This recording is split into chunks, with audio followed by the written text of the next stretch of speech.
Hello and welcome to my Ultimate Infinite Magicraid New Player Guide. The aim of this video is to teach you how to get the best start in Infinite Magicraid, so that you can make the most of your account, get as strong as possible, as quickly as possible, and become one of the true IMR elite. I will be covering a lot of content in this video. I do think this might be the most in-depth IMR guide to date, so I would advise taking your time going through it. I'd recommend listening to it while you play, as you're waiting for battles to complete or anything like that, and pause it as needed. The footage you're seeing on the screen is taken from a new account I started yesterday, just for the sake of this video. I'm not playing super optimally or anything of the sort, it's just there to add a visual element to the video. So, just to give you a rough idea of who I am, my name's Polly, and I'm the leader of Bushido, which is Infinite Magicraid's largest community. Over the last 2 years, I've mentored hundreds of players, some of which have ended up graduating to become some of the strongest players in the entire game. And in this time, I feel I've developed a really good grasp of how to get started with IMR. I myself have played 5 accounts in total since I started the game, and I wanted to share the knowledge I've gained with you guys so you can all make use of it yourselves and fully enjoy this wonderful game. And that knowledge includes which areas of the game to concentrate on and when, how to progress most efficiently, how to make the most out of your resources so you get the best start possible in the game, and so you understand exactly how to get incredibly strong very early into your IMR experience. Throughout this video, I'll also be referencing Discord a lot, as it contains many tools and helpful people that can assist you alongside this video. If you check the link in the description of the video, you will get access to our server, or you can also use the official IMR Discord, which has a bunch of super helpful mentors and the incredibly powerful IMR Hero Bot, which I will talk more about a little later on. So one thing to know is that in this game, getting a good start is crucial. You actually get more rewards the faster you progress versus the other people on your server. And that is really the key to all of this, as by ranking as high as you can on your server, you can get an extra advantage, get extra resources, then reinvest them to keep getting stronger and stronger at a really fast pace. So I'm going to tell you how to do exactly that. By using this guide, you should be able to get the best possible start playing IMR and make sure you have the most possible fun going forward. So to begin, before you start playing the game, ideally you should wait until a Friday to start playing, as every week this is when the new server is released. Don't get me wrong, it's not a huge deal if you don't wait until Friday, but if you do start on a Friday, you're going to be alongside a bunch of other new players, and it will make competing with them substantially easier. And if you start on a Friday when everyone is completely fresh, you're not having to deal with older accounts that have already got a head start against you. And this is important, as a lot of the game's resources and rewards are given by beating other players on your server in various rankings or even in direct PvP. So, now you've decided when you're going to start playing. At this point, you might consider doing something called Rerolling. This won't be a new concept for those that have played other gacha games, but for those that haven't, Rerolling is the process of playing the very beginning of the game multiple times to get yourself the strongest start possible. Namely, in IMR, you're aiming to get 1 or 2 really good legend heroes. But do keep in mind this is not necessary at all, especially if you're a spender. You can buy copies of very strong early game heroes like Makin or Moxie, and they will let you get through the campaign smoothly without needing to reroll at all. It is absolutely not a requirement. But if you would like to reroll, my recommendation would be salting. And this is the name for when you use a single email address to make multiple accounts for the game.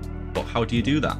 Well, if you make a free Gmail address at gmail.com, you can then put full stops, periods, dots, whatever you call them, at random points in your email address, and it will count as a different email address. But those emails will still go through to your regular email inbox. This means that you can sign up for Infinite Magicraid multiple times and make multiple accounts, but the emails will still go to the same inbox. I know this is a little bit complicated, so if you look at the screen, I've given a little example of how it works. So why is this so useful exactly? Well, it means you can repeatedly start over and over again on the newest server by making new accounts with the same email address, and then you get a start you like and you stick with that one. Then when you're playing the game, you play it as fast as you can for the first bit. You use redeem codes, which you can find on the official Discord, that give you gems and wishes. You spend all your gems on purple wishes. You should never usually do this, by the way. I'll cover that later, but for rerolling at the beginning it's fine. And you get your first legend as soon as possible. And then when you've got your first legend, you need to work out if it's good or not.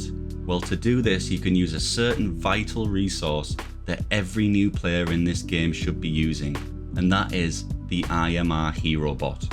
You can gain access to this from the Discord link in the description of this video or via the official Infinite Magicraid Discord. But with the Hero Bot, you can search a hero's name and it will tell you how strong that hero is in all areas of the game. As well as this, there's also a command specifically made for rerolling that tells you the best heroes to start the game with and the stats they need. Then using this info, you can decide if you want to keep that hero and the account or reroll again. And it's as simple as that. But yeah, make sure you're using the Hero Bot a lot as you're learning the game. It has all sorts of information there, recommended emblems, auras, and a bunch more lovely features. So make sure to get amongst this when you're starting out. I will be doing an in-depth video on the bot in the future because it really is just amazing. Shout out to the creators, Iteron and Ghosthawks. So that is pretty much the full process of rerolling. But again, it's absolutely not necessary unless you want to get that strong head start. And even then, sometimes you can reroll a bunch and not get strong heroes. Or you might start with what you think is a bad start, and then later on, you get a bunch of strong heroes. So don't worry about it if you don't feel like rerolling. So, you've started the game. Now what? Well, the most important thing is to complete the campaign to hell difficulty as quickly as possible. At the start, you don't need to mess around too much with equipment, events, or anything like that. The campaign is super easy at the beginning. Just put 5 heroes in and start plowing through. As soon as you unlock the ability to skip stages, use that as well. You want to get through as fast as you can. You also don't need to worry about getting 3 stars yet. That will be something you aim for later on, but isn't necessary right now. You're literally just trying to get as far into the campaign as possible. So why is that the goal? That's because as you go through campaign, you unlock more features, and the faster you unlock these features, the faster you can begin using them to upgrade your account. And the first big ones are Tower of Mark and Faction Abyss. Both of these dungeons generate keys or tickets over time that let you fight in them, but you can't get these keys or tickets until you first unlock them via the campaign. And this is crucial as the tower lets you get permanent upgrades for all your heroes, and the Faction Abyss lets you equip auras to your heroes, which also makes them stronger. So at the start, push as hard and fast as you can. Most campaign teams use Moxie or Mackin as the main DPS, and then 4 epic supports. You should awaken your DPS first to A5. In this example, that would be Moxie or Mackin, and then A5 your support afterwards, one by one. If you'd like, you can get your other heroes that aren't your main DPS to A1 max level 110, which will help with their survivability, especially later on in Hell campaign. But other than that, you want to be focusing on upgrading 1 unit at a time, starting with your main DPS. So you get 1 from A0 all the way to A5, then you move on to the next.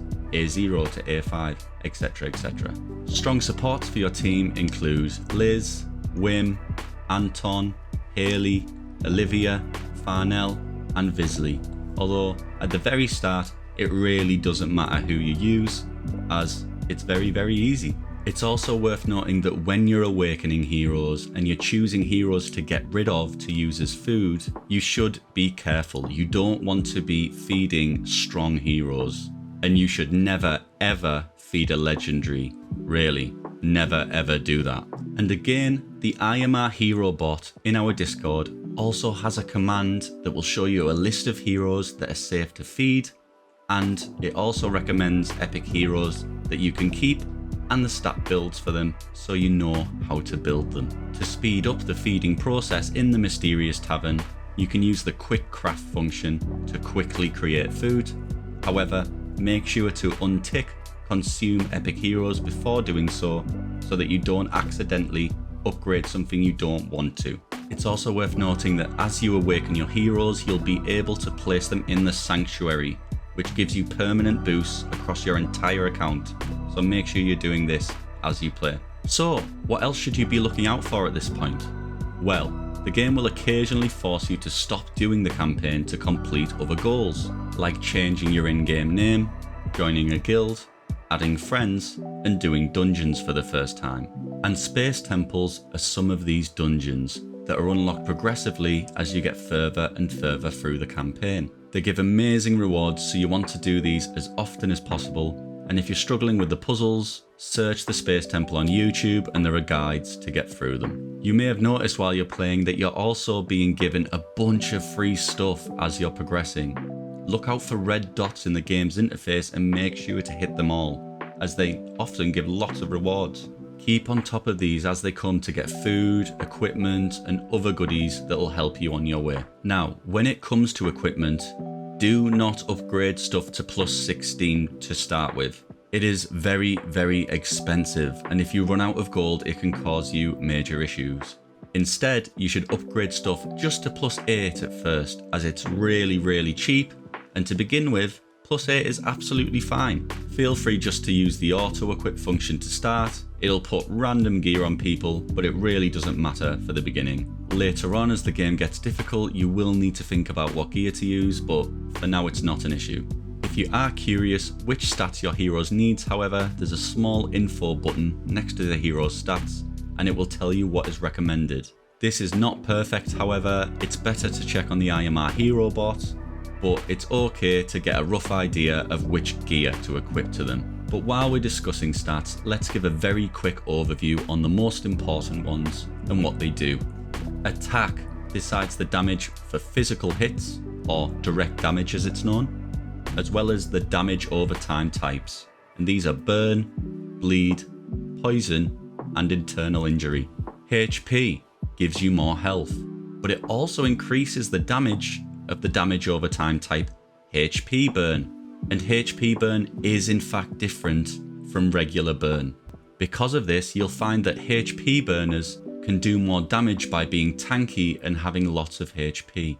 Defense lowers the damage that you take, but it also increases the direct damage of defense-based heroes. This can be very powerful for some heroes as they become tankier, but also do more damage, all by raising just a single stat. Mastery increases the damage of all damage over time types.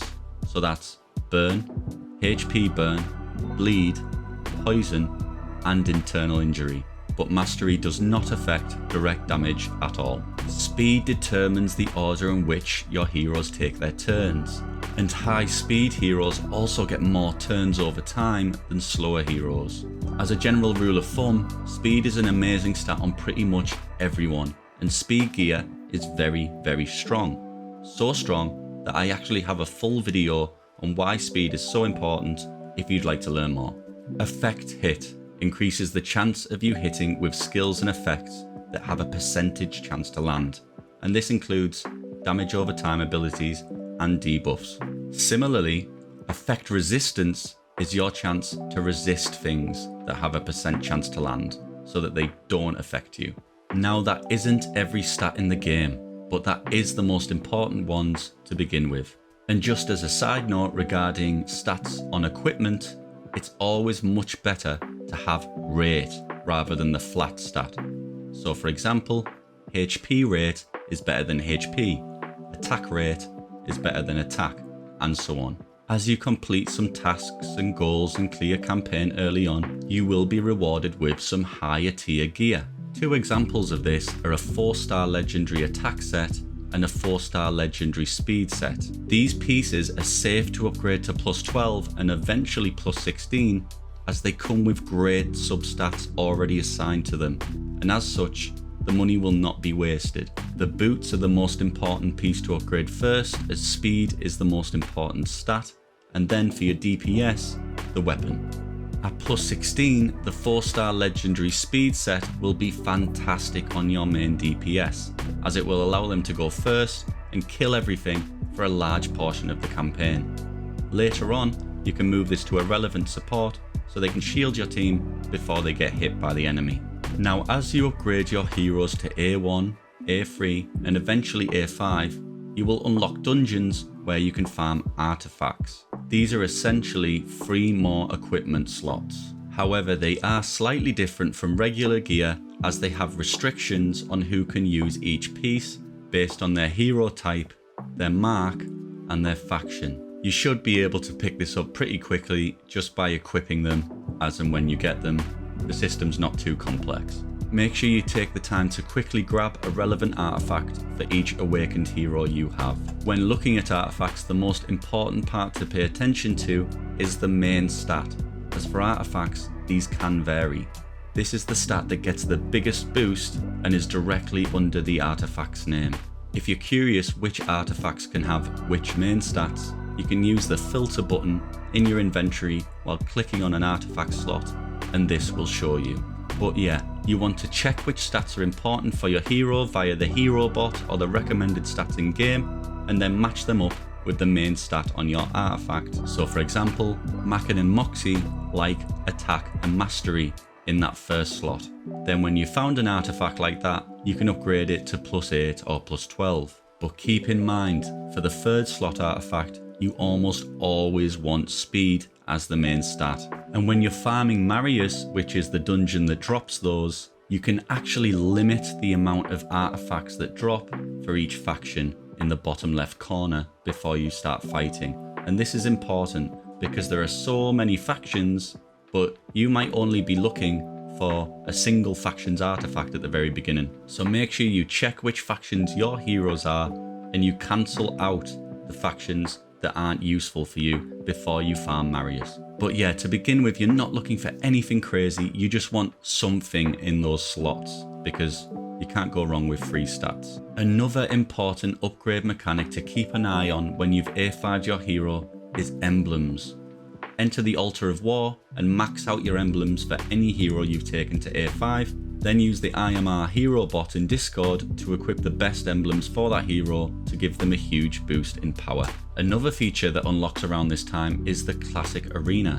The Classic Arena is a very important way to increase your stats, as for each ranking you climb, you get a 1% bonus to all of your heroes. So after you've been playing for a little while and leveled up your team, use the non-stop combat feature, put in your best heroes, and that will automatically fight arena for you while you play to grind your ranking, and you will get stat boosts as a result, just in the background. In a similar vein, you can also use multi-battles to grind basic equipment from dungeons. It's possible to do this and the arena multi-battles at the same time, but don't do this for too long as you don't want to waste all of your stamina. As I said earlier, you just want to get some basic artifacts for your team so you have something equipped to begin with. And while we're talking about stamina, you can buy 200 stamina and 50 multi-battle stamina every day for cheap for diamonds from the resource store, and it's definitely worth doing so. As well as that, I'd also recommend going to the currency shop and buying all heroes, EXP potions, refined rune shards, and occasionally you'll see super cheap multi-battle stamina. And then you want to hit the refresh button and do it again, and repeat that until the refresh costs 15 gems to do so. And you can do that every day to get a few more resources. So, now that you have some more resources and you're continuing to push the campaign, you might find you're unlocking more parts of the game. The first of which would be the Tower of Mark. So you should push as far into the Tower of Mark as you possibly can, as each new floor you clear gives you a key back and some rewards. And you can use tokens from the tower to permanently upgrade your heroes at the talent tree. You just want to focus on upgrading your stats to 10 at first at the talent tree, and then from there focus on speed until it hits 20. And this is the same for the classic arena tree too. You may also find that you've unlocked the faction abyss. This lets you farm the ingredients to create auras, which are powerful permanent buffs that you can equip to heroes. For now, just push as far as you can in the strongest faction that you can, probably the one featuring your main DPS, and use all your tokens at the highest floor possible. Higher floors have higher rune drop rates, so this will let you farm the aura ingredients as efficiently as possible. At this point, you can then begin to create green and blue auras for your heroes. There is a recommended aura button in game, or you can use the IMR hero bot in Discord for this also. The aura for your DPS should be the highest priority, and you can use the tokens you gather to increase the level of the aura and give your hero even more stats. You should never ever let your Tower of Marquise or Faction Abyss tokens hit the cap. Spend them constantly so that you can keep regenerating them over time. I'd also recommend clicking your stamina and storing any excess above the cap for the same reason, as you won't regenerate these resources if you're at your maximum. So, you're flying through the campaign, but now it's starting to get a little bit tougher.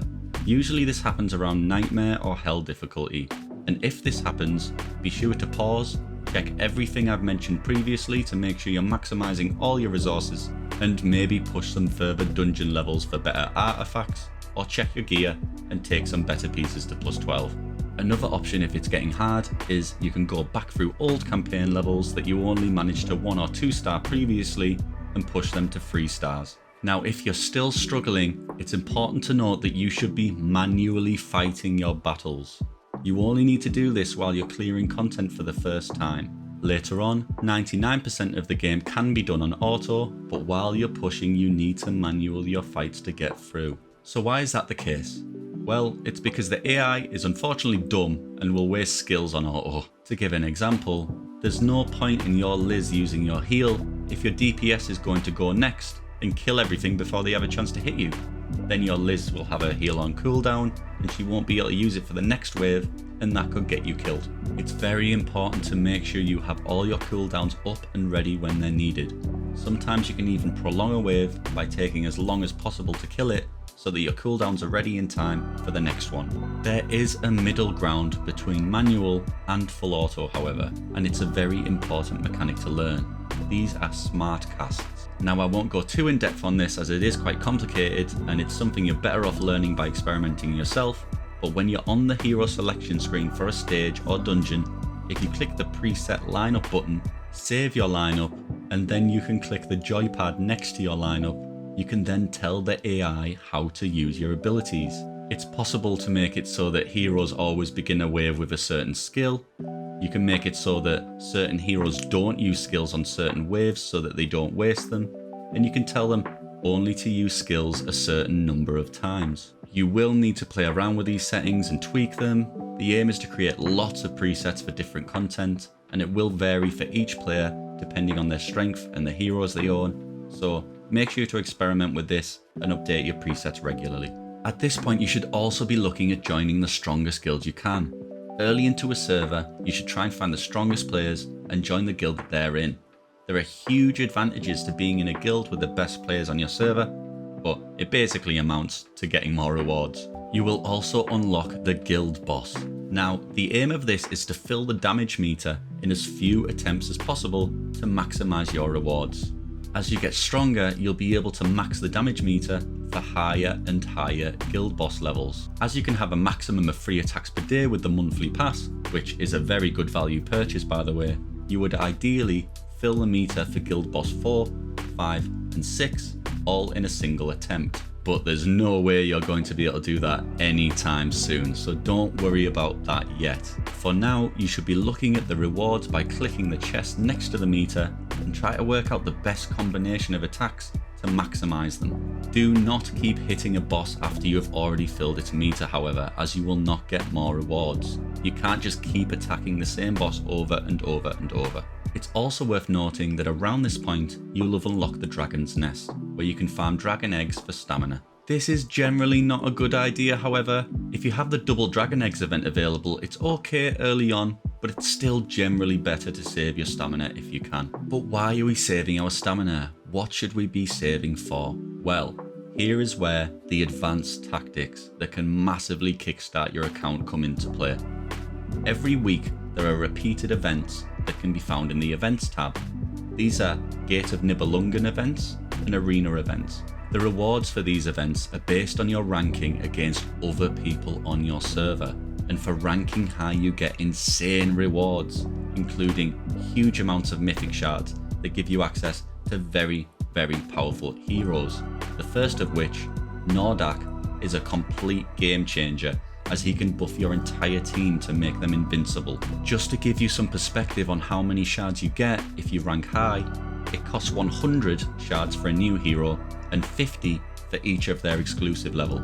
If you come first in an event, you will get over 30 mythic shards. It's a really crazy amount and it makes a massive difference early on. So for this reason, you should be saving that stamina to push these Nibelungen events. These will either be the Nedgear, Growlin or Marius events or the equipment trial. And there is also an added bonus in this, in that you will also be farming loads of gear, loads of artifacts, and you also need those anyway to keep getting stronger. It's worth noting that for the equipment trial, by the way, you can set a type of equipment of your choice to drop at a 3x rate. Now, I'd recommend to do this for speed gear and fight the hardest version of run possible you can with close to 100% clear rate, as even regular speed gear is super powerful throughout the entirety of the game, and you can also craft it into feather gear, which is another amazing set. But yeah, make sure you're farming the highest level possible, and if you're using multi-battles, cancel them every now and then and restart at a higher level when you've gotten stronger, as the higher level you can farm, the better the rewards and the more points you get. If you're not getting close to 100% clear rate, you're losing resources and you want to go down a weaker level. Make sure you're close to 100%. Now on the arena side of these events, you have classic arena events and advanced arena events.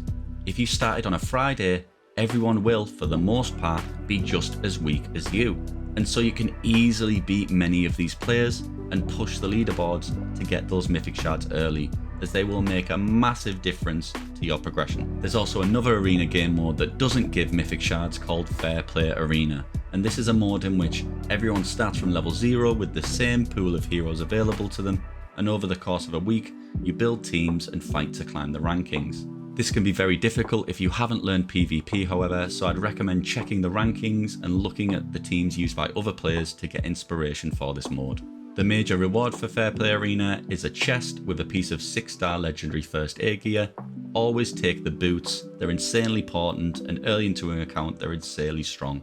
So since we're talking about pushing events, I think this is a pretty good time to discuss diamonds, the green gem currency. I would highly recommend spending your diamonds on arena tickets during the arena events and on stamina during the Nibelungen events.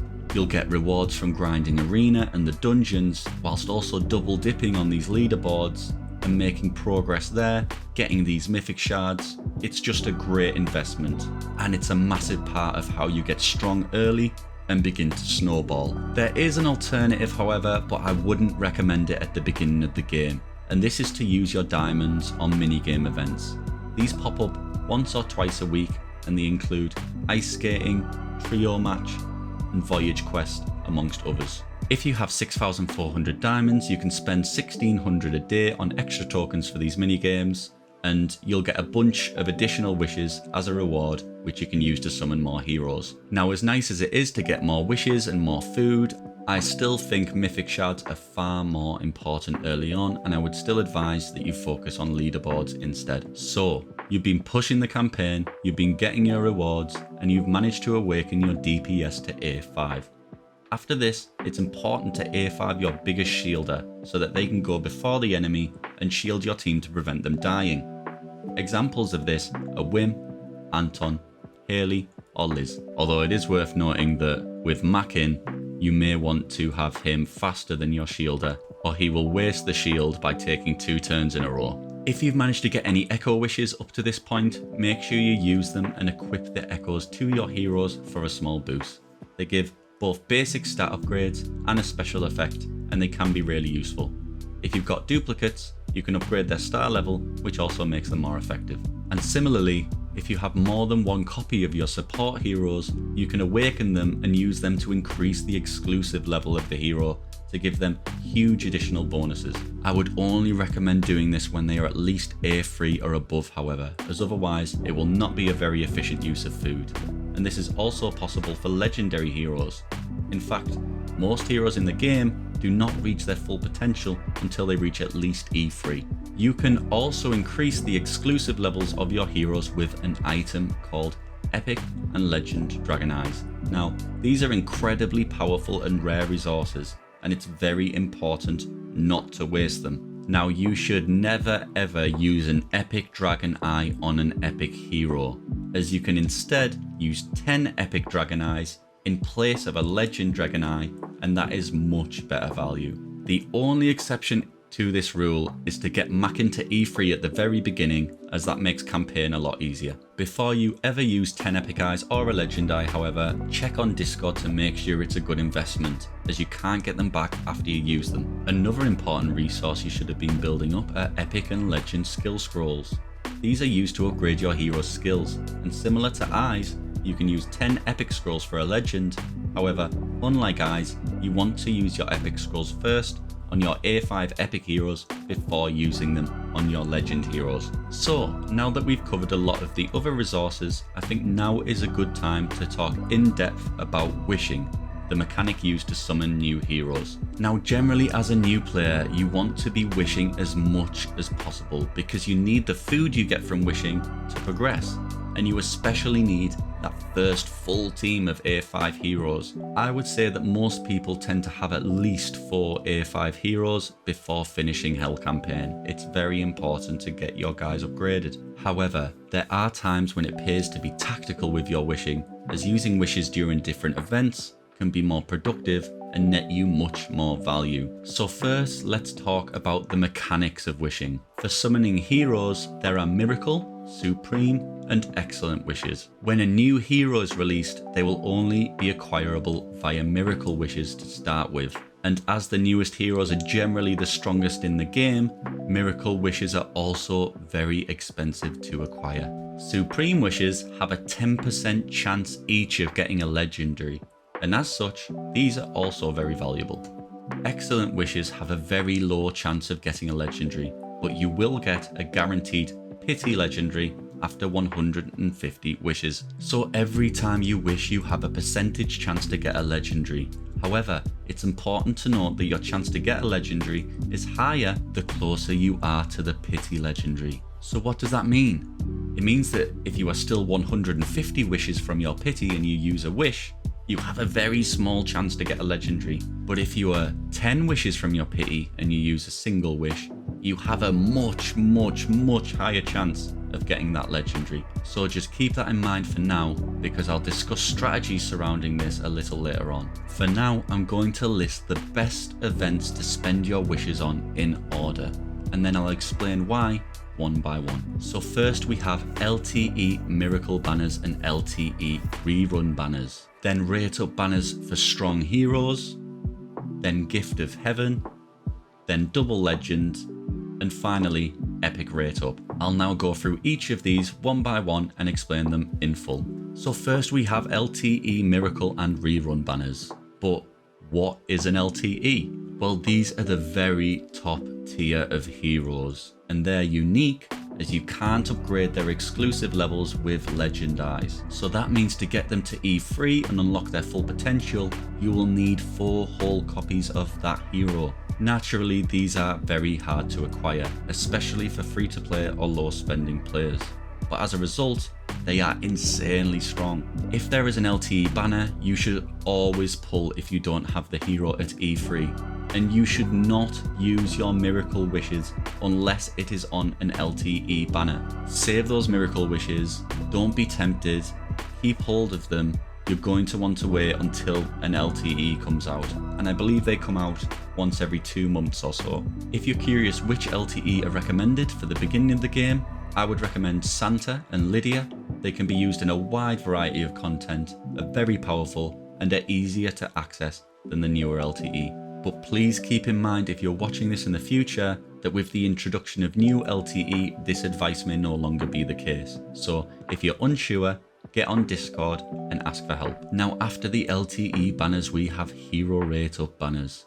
These are banners that have a higher percentage chance to get certain heroes. Since there are so many legends in the game, the regular pool is cluttered with a lot of low power legendaries. Hero Rate Up banners are good because they massively increase the chance of getting certain heroes, but not all Hero Rate Up banners have strong heroes. When you see a Hero Rate Up banner, make sure you use the IMR Hero bot or ask in Discord to check the power level of these heroes before you start pulling for them. Then after the hero rate up, we have Gift of Heaven. Now this event gives you a Legend Dragon Eye to be used for upgrading your Legend Heroes exclusive levels by acquiring 500 points. Now, an Excellent Wish gives 1 point and a Supreme Wish gives you 10. So you can use 500 Excellence, 50 Supremes, or a combination of both of those things. The amount of points you get does carry over to the next Gift of Heaven event, however. So let's say you get 370 points and you need 130 more. The next Gift of Heaven, you can get that additional 130 and get your Legend Eye. As discussed earlier, Legend Eyes are very rare and very powerful, which is what makes this event so good, despite it only using the standard hero pool. Now following Gift of Heaven, we have a special one, Double Legend.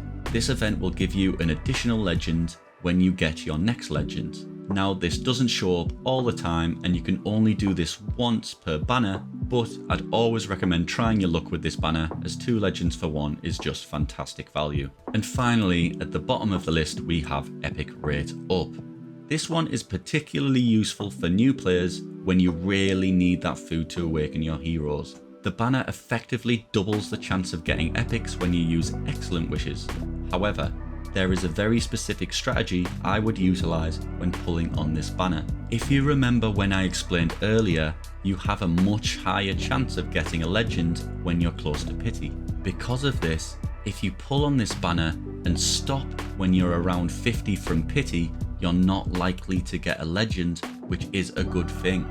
This way you can get a bunch of extra epics, but you don't get a standard pool legend, and you can wait for a better banner such as Hero Rate Up or an LTE rerun, and then use those wishes and get that legend from that pool. And this same strategy can also be utilised for Gift of Heaven. So that covers pretty much everything in terms of wishes. There are more things you'll discover as you play, but I don't want to overwhelm you too much as of yet. So heading back to the campaign, you should now have a pretty good grasp of the content and be making good progress. The difficulty does begin to spike in Nightmare and Hell mode, but if you do as I've said in this video, if you make sure you've optimized all areas of the game, everyone is geared, emblems are sorted, space temples are complete, you're wishing so that you have food, then you should be good to go. Just keep in mind that it is normal for progression to slow down, however, especially if you are free to play or a low spender. This game can be a slow burner at times. There's lots to do at first, but then over time, as you clear more and more content, the pace will slow down a bit. With that being the case, it is important to make the most out of the early game and push as hard and fast as you can to solidify your advantage over the other players on your server. And there is another reason why I push this strategy so much, as you will not be competing with only the people on your server forever. In fact, this is only the case for the first 4 weeks of the game. After that, you'll enter the trial division, which contains a group of 4 servers together. This means when you first enter, you'll be playing with people 1, 2, and 3 weeks older than yourself, and as such, they will be much stronger opposition. And that is part of the reason why you really need to make the most of those first 4 weeks against your weaker opposition on your own server, so that when you hit trial and you're facing these tougher opponents, you're ready for them. There are 5 divisions in total as of this video, and each lasts for a progressively longer period of time. So getting a strong start does make a huge difference in the long run. So you may have also noticed that throughout the course of the campaign, you'll be given some free legend heroes. Anna is one of them, however unfortunately she's not very useful. But still keep hold of her, however. Remember, never ever feed a legendary. After a week you'll also get Space, and she is insanely strong in both PvP and PvE. She does not require Awakening to be useful for Hell campaign, and if you're still struggling to complete the campaign in time for the Hez challenge on the 7th day, you might find using her at A0 or A1 in your 5th slot will get you over the line. Now there is another free bonus you get in your first week, which is 20 free beginner regressions. A regression lets you take a hero back to A0 for free and get all your resources back that you invested into them. And as such, you can use it if you've accidentally built a hero that is not very good.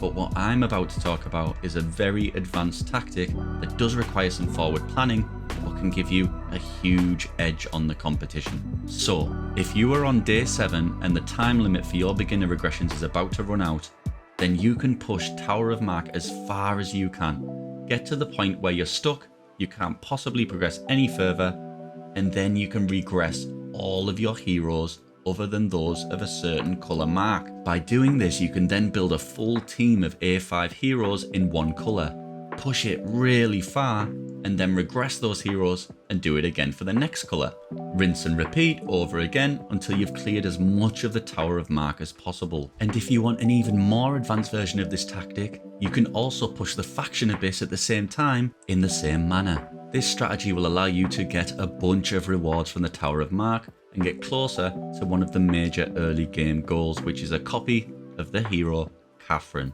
Now, Katherine and her exclusives can only be unlocked via the campaign and from the tower, and she is insanely powerful. The first players to unlock Katherine on a server will get a huge boost in both PvP and PvE, so getting the most out of your beginner regressions is huge in this regard. But be very careful. Make sure you leave yourself enough regressions to put your team back to normal afterwards. If you don't count your regressions properly, this can end up as a disaster, and you could end up stuck with a bunch of random heroes and no way to get rid of them. While on the topic of regression potions, I'll also say it is worth buying them for 1,000 diamonds from the shop when they're available until you have a small stock. They can be incredibly useful. You can do very tactical things like this with them, or you can just replace a hero you don't need anymore. You want to make sure you're on top of regression potions. Another piece of content that you'll unlock towards the end of the campaign is the Elemental City. You can farm resources from this dungeon that can eventually be traded in for very powerful heroes. But as it takes 2 weeks for the dungeon to reset, and it takes multiple cycles to get the resources you need, it does take a long while to get a hero from this for a new player. Now, this is very difficult content, and it will take a long time to clear, but you can borrow heroes from your guildmates, which can be very helpful when progressing. At the moment, it's recommended to take either Mamelo or Dharma as your first Elemental City hero, but this could change over time, especially if you're watching this guide at a later date. So, your first copy of Katherine will likely be from completing Hell Campaign and beating level 26 of either Rum or Efreet in the Gate of Nibelungen. Or it might be from free-starring the Hell Campaign. After you have accomplished these 2 goals, your new main goal becomes getting more copies of Katherine, and as such, Tower of Mark completion becomes the aim of the game. It's worth noting that as well as getting copies of Katherine, for each colour Tower of Mark you fully complete, you also get 25 mythic shards. When building heroes for the Tower of Mark, you want to make sure you have 1 DPS in each colour mark to begin. Then build a couple of supports to keep that DPS alive. Don't forget to use the IMR hero bot to see which heroes are strong. Usually a tower team will consist of 1 or 2 DPS heroes and 3 or 4 supports. Now, if you've been pushing events, you might even find at this point that you're close to your first mythic. Now, this should always be Nordak. Nordak is insane even at E0. He can give your entire team invulnerability, crazy survivability, and he is a monster in both PvE and PvP. Him and Kath will both replace 2 of the epics you've been using on your team. If you have an epic like Wim or Anton that gives consolidation, Kath usually replaces them, as you only need 1 hero applying that buff, and Kath also brings it to the table. For those that aren't aware, consolidation is a powerful damage reduction buff that greatly reduces the damage that your party takes. For most content at this point, your team will likely be your DPS of choice, Kath, Nordak, Space, and another support or DPS. Kath and Nordak have very good synergy together, as Kath can apply her counter-attack buff to the full team, and Nordak can make your team invincible, resulting in them constantly hitting the enemy, but taking no damage themselves. However, sometimes you will want to stagger these abilities to maximize your survivability. Don't forget to tweak your presets to manage this. Another thing you may encounter at this time is the Championship. Now, this is a PvP tournament for everyone on your server, and the rewards for ranking high are huge. You can get Legend Aura chests which allow you to craft some of the strongest auras in the game. Combat Vanguard especially being very cheap to make, and very, very powerful early on. And again, I know I won't shut up about it, but this is another reason that it's very important to have an advantage over the others on your server. If you get a head start, you can beat them all in Championship and get crazy rewards as a result. And using those rewards, you're even more likely to win Championship again next time. And that is the snowball effect in play. In a similar vein to the Championship, there is also War of Thrones. This is a 5v5 PvP game mode that also has really great rewards. Now, I know making PvP lineups can be hard, however, especially for 3v3 and 5v5 and when you've got limited heroes. If you're struggling, make sure you join our Discord or the main IMR Discord and you can get help from experienced mentors there. The main thing to think about for Advanced Arena and War of Thrones, however, is to try and get one DPS hero in each team to start. Make sure your Space, Nordak and Kaf are incredibly fast. Speed gear is fine for Space, Nordak likes Feather, and Kaf can use Feather or First Aid, but if you don't have any of those sets, they can all use speed gear with speed substats. At this point, you should also ensure that you're upgrading your gear sensibly. You're looking for pieces with substats that your heroes like. For example, Nordak wants speed and HP rate, Kaf wants the same, Space just wants speed. If you find a piece in a useful set with relevant substats like this, upgrade it to +8 first and see where the substats roll.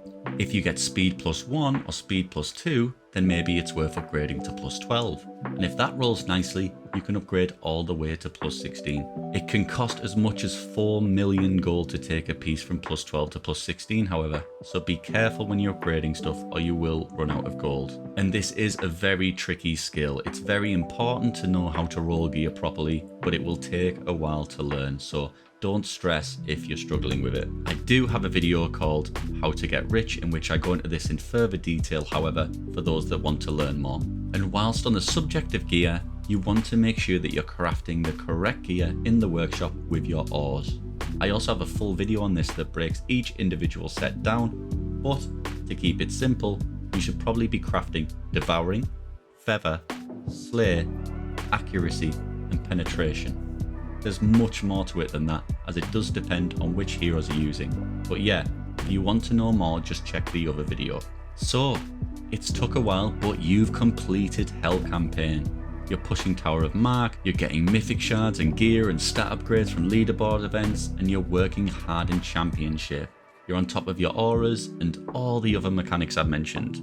Well, after you hit player level 20 and you've been playing for 7 days, you will unlock the Planar Rift and 7 Sages of Liuli, which is another huge and very important system. This allows you to take your heroes beyond level 150 via a process called Breakthrough. Planar Rift is essentially a group of dungeons that restricts the types of heroes you can use, and 7 Sages are daily bosses that give massive breakthrough rewards based on your ranking versus others on your server or in your division. And as this is another competitive mode, it's super important that you do your best to get high rankings and high rewards so you can snowball your lead.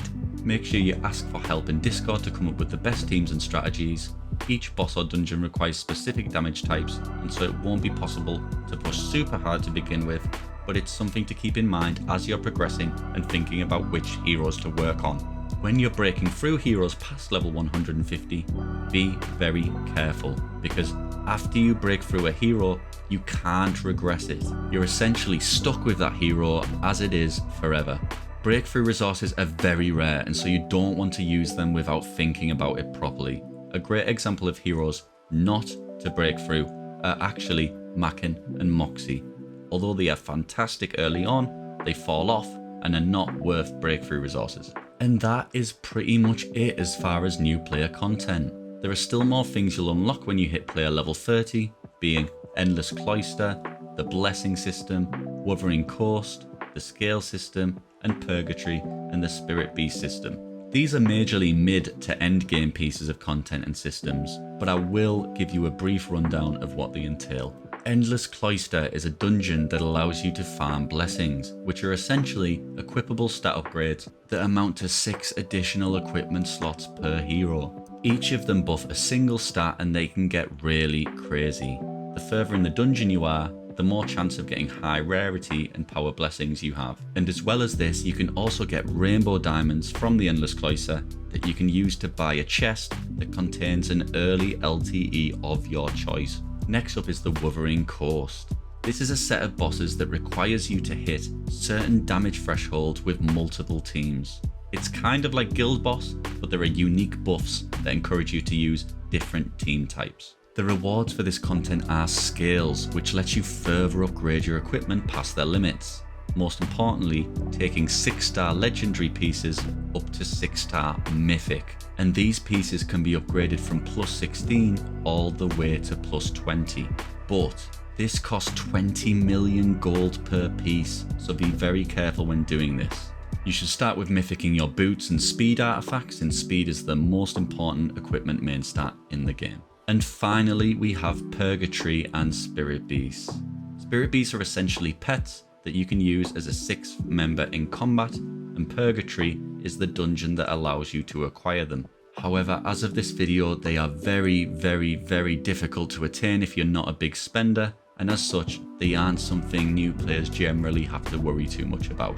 If you are a huge spender and you're watching around the time of this video's release, however, the Briar Phantom, or commonly known as the Deer, is the most important to acquire, and you want to get that to 4-star ASAP to get the most out of its effects. And that is it from me. Thank you all for sticking around. I really hope you found this helpful and that you get the most out of your IMR experience as a result. I do have a lot more content on my channel that you may find useful, helpful, or entertaining, and I intend to keep making helpful content in the future. If you're interested in seeing that content, I'd really appreciate it if you take a few seconds to subscribe to the channel.